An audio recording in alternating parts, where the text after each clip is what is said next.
नमस्कार, स्वागत है आपका बिहार समाचार में। बिहार के गरीबों को आवास दिया जा रहा है। राशन कार्ड को लेकर भी बड़ी खबर है। तो वहीं किसानों के खाते में 2-2 हजार रुपए की राशि जारी की जा रही है। साथ ही बिहार वालों के लिए नौकरी और रोजगार को लेकर कई बड़े ऐलान कर दिए हैं। तो आज की बिहार की बड़ी और काम की खबरों पर बात करेंगे।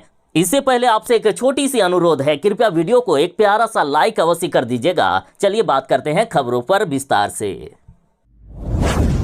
बिहार के वैसे गरीब जिनके पास जमीन नहीं है या परिवार वालों ने किसी को अलग कर दिया है या बंटवारे की वजह से किसी के पास जमीन नहीं बचा है, तो उन सभी परिवारों को बिहार सरकार जमीन दे रही है और अब जमीन देने की शुरुआत कर दी गई है। साथ ही सरकार ने कहा है कि वासहीनों के लिए उनकी पसंद से ही खरीदी जाएगी जमीन। जहां गरीब बोलेंगे, जहां उनको सुविधा होगी, वहां बिहार सरकार जमीन खरीद कर देगी। बता दें कि बिहार सरकार 5 से 6 डिसमिल जमीन खरीद के दे रही है। गरीबों को जमीन देने के लिए 15 दिनों के अंदर सूची तैयार कर लिया जाएगा। बिहार के 21,597 परिवारों को घर के लिए जमीन बिहार सरकार दे रही है और सभी एडीएम को 15 दिन में सूची तैयार करने के निर्देश दे दिए हैं। हालांकि ये निर्देश बिहार सरकार ने कुछ दिन पहले ही जारी कर दिया है, यानी बस अब समय पूरा होने वाला है। सूची तैयार होते ही गरीबों को जमीन देने का कार्य की शुरुआत कर दी जाएगी। बिहार में जिन वास भूमिहीन परिवारों का पता लगेगा, उन्हें 5 डिसमिल वास की भूमि उपलब्ध कराई जा रही है।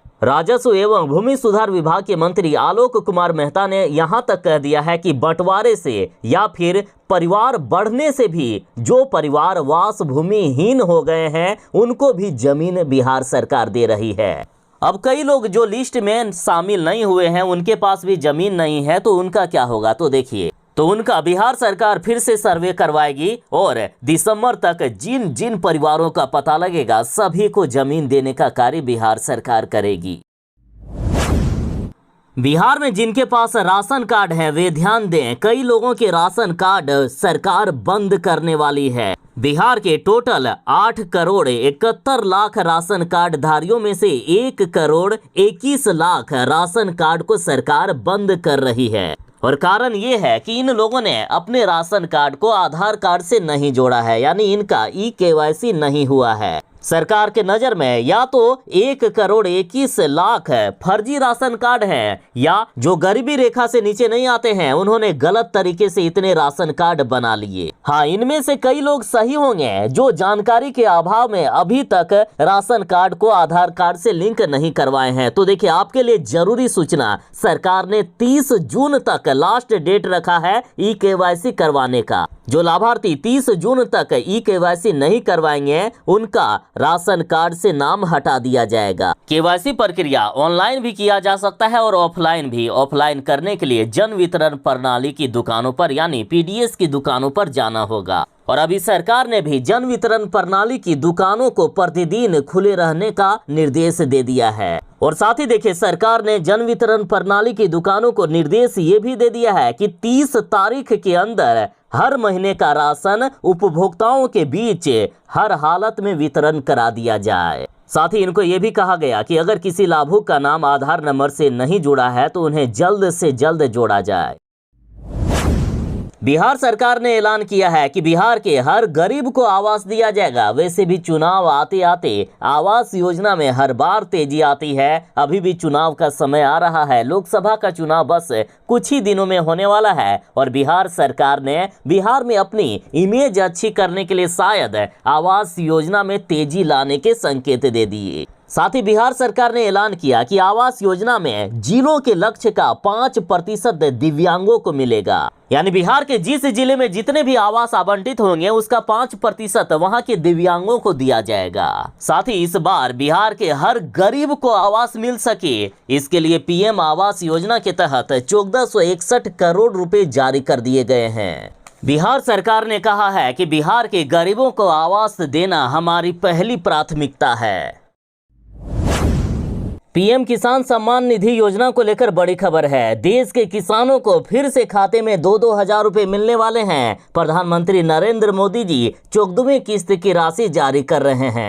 तो आखिर कब किसानों के खाते में पैसे आएंगे? तो प्रभात खबर द्वारा बड़ी खबर आ रही है। मोदी सरकार ने फिर से किसानों को खुशखबरी सुना दी है। देखिए, पीएम किसान सम्मान निधि की राशि खाते में भेजने की तिथि निर्धारित कर दी गई है। कहा गया है कि 15 जून के आसपास किसानों के खाते में पैसे भेज दी जाएगी। हाँ, बिल्कुल सही सुना आपने। इसी महीने की 15 तारीख यानी 15 जून 2023 को किसानों के खाते में पैसे आ रहे हैं। और खुद इस बात की जानकारी कृषि विभाग के अपर मुख्य सचिव डॉक्टर देवेश चतुर्वेदी ने मीडिया को दी है। बिहार वाले जो सरकारी नौकरी की तलाश कर रहे हैं उनके लिए बड़ी खबर है। देखिए, 10वीं पास के लिए सुनहरा मौका है। 12,828 ग्रामीण डाक सेवक के पदों पर भर्ती निकाली गई है।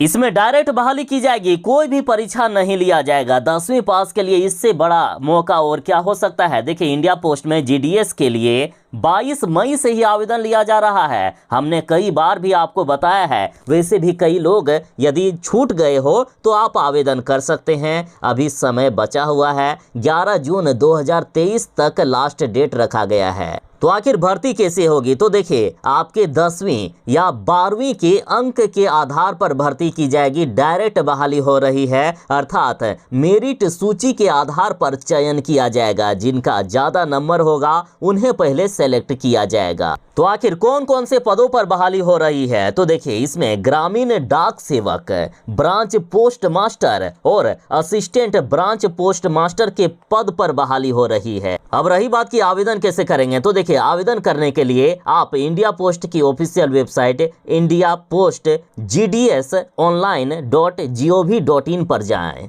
चलिए, सैलरी भी बता देता हूं। तो देखिए, ब्रांच पोस्ट मास्टर की सैलरी 12,000 से लेकर 29,380 रुपए तक है। असिस्टेंट ब्रांच पोस्ट मास्टर की सैलरी 10,000 से लेकर 24,470 रुपए तक है। तेजस्वी यादव बिहार में सरकारी नौकरियों की बारिश करने वाले हैं। तेजस्वी यादव ने कहा है कि सभी विभागों के रिक्त पद भरे जाएंगे। तेजस्वी यादव ने कहा कि अब समय आ गया है 10 लाख सरकारी नौकरी और 10 लाख रोजगार देने का। और ये बातें तेजस्वी यादव ने खुद कहा है। ट्वीट करते हुए तेजस्वी यादव ने कहा कि हमने तो एक ही विभाग यानी शिक्षा विभाग में 1,70,461 पदों पर नियुक्ति को लेकर विज्ञप्ति जारी कर दी है। और अब पुलिस विभाग की बारी है। पुलिस विभाग में हम 75,000 भर्तियां शुरू करने वाले हैं। और साथ ही स्वास्थ्य विभाग में हम 1,60,000 सरकारी नौकरी देने का काम करेंगे। और साथ ही राज्य के 8,000 से भी अधिक पंचायतों के कार्यालयों में सीधी भर्ती होने वाली है। लेखापाल एवं आईटी सहायक के 7,017 पदों पर भर्ती की जाएगी। तो वहीं ग्राम कचहरी सचिव के 1,420 पदों पर भर्ती होगी। यानी पंचायती राज विभाग के द्वारा ग्राम पंचायतों में 9,029 पदों पर नियुक्ति होगी। तेजस्वी यादव ने कहा है कि यदि शिक्षा विभाग, स्वास्थ्य विभाग और पुलिस विभाग को ही मिला दें तो 4 लाख से भी ज्यादा सरकारी नौकरियां हो जाती है। इतना ही नहीं, बिहार के हर एक विभाग में जहां जहां पद खाली रहेंगे वहां हम बहाली करने का काम करेंगे। जल्द ही हम 10 लाख सरकारी नौकरी और 10 लाख रोजगार के वादों को पूरा कर देंगे।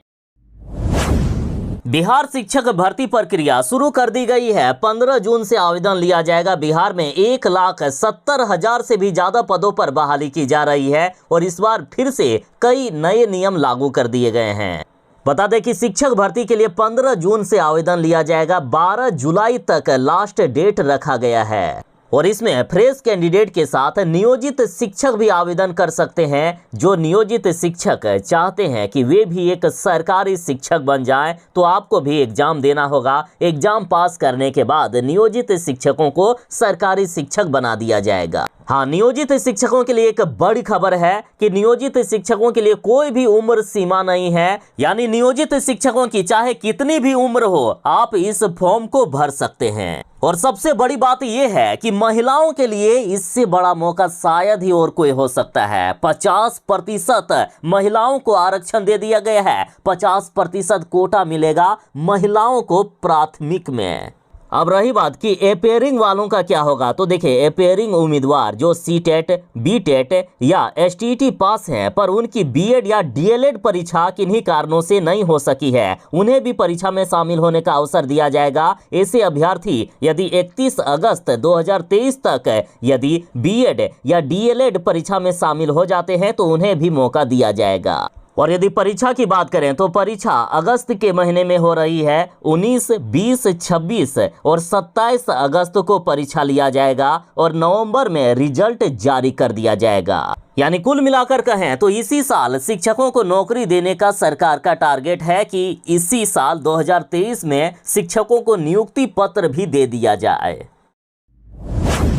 बिहार को बाढ़ से बचाने के लिए बिहार सरकार इस बार युद्ध स्तर पर तैयारी कर रही है। 1000 करोड़ का बजट पास कर दिया गया है। साथ ही नदियों में गाद प्रबंधन की राष्ट्रीय नीति पर विचार हो रहा है। मुख्यमंत्री नीतीश कुमार जी की 11 वर्षों की पुरानी मांग पूरी हो रही है। बिहार समेत देश भर की नदियों को गाद से मुक्ति दिलाने के लिए केंद्र सरकार राष्ट्रीय गाद प्रबंधन नीति लाने जा रही है।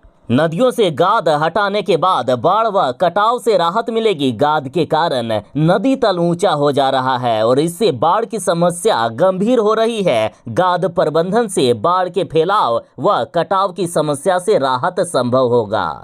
नदी तल ऊंचा होने से और दियारा क्षेत्र के बढ़ने से तटबंध भी छोटा पड़ रहा है। पानी के दबाव से वे क्षतिग्रस्त हो जा रहे हैं। इस समस्या का भी निदान होगा। साथ ही बिहार हर साल नेपाल के कारण डूबता है। नेपाल हर साल बिहार में कई लाख क्यूसेक पानी छोड़ता है, जिससे बिहार हर साल डूब जाता है। और इस बार बिहार सरकार ने नेपाल भूभाग में 70 करोड़ से भी अधिक राशि खर्च करने का पूरा प्लान सेट कर लिया है और अधिकांश योजनाओं को 15 जून तक पूरा करने का मुख्यमंत्री जी ने सभी अधिकारियों को निर्देश भी दे दिया। जल संसाधन विभाग की ओर से बाढ़ के सुरक्षात्मक और कटाव निरोधक कार्य के लिए इस साल 271 योजनाओं को लिया गया है और इस पर सरकार 617 करोड़ से भी अधिक की राशि खर्च कर रही है। बिहार वालों के लिए बड़ी खुशखबरी है। बिहार के मुख्यमंत्री नीतीश कुमार जी ने ग्रामीण पथों के रखरखाव के लिए बड़ी भर्तियां करने के निर्देश दे दिए हैं। देखिए बिहार में बड़ी संख्या में सरकारी नौकरी मिलने वाली है। मुख्यमंत्री नीतीश कुमार जी ने पदाधिकारियों को निर्देश दिया कि ग्रामीण पथों का बेहतर रखरखाव विभाग द्वारा ही कराया जाए और इसके लिए जितने भी अभियंता हो या अन्य कर्मी हो, जितने भी जरूरत पड़े उतनी की नियुक्ति जल्द से जल्द करें। मुख्यमंत्री जी ने कहा कि राज्य में हम लोगों ने बेहतर सड़क और पुल पुलियों का निर्माण कराया और इन सभी का निर्माण कराना ही नहीं बल्कि इनका अच्छे से मेंटेनेंस भी उतना ही जरूरी है। मुख्यमंत्री जी ने कहा कि विभाग द्वारा रखरखाव करवाने से खर्च में भी बचत होगी और लोगों को नौकरी और रोजगार के अवसर भी मिलेंगे।